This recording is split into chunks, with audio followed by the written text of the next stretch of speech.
بسم الله الرحمن الرحيم ولكل وجهة هو موليها فاستبقوا الخيرات أينما تكونوا يأتي بكم الله جميعا إن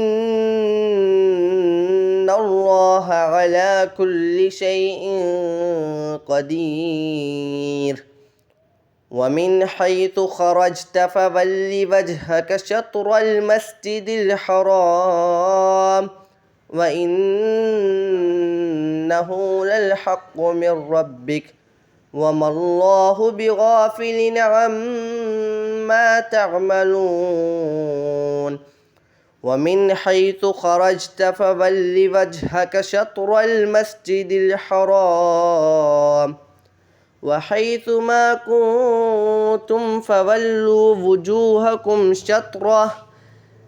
لئلا يكون للناس عليكم حجة إلا الذين ظلموا منهم فلا تخشوهم واخشوني ولأتم نعمتي عليكم ولعلكم تهتدون كما أرسلنا فيكم رسولا منكم يتلو عليكم آياتنا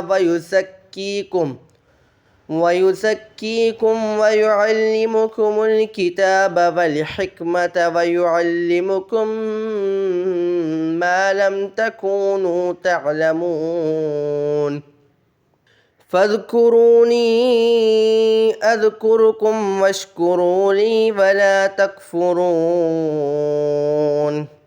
صدق الله العظيم.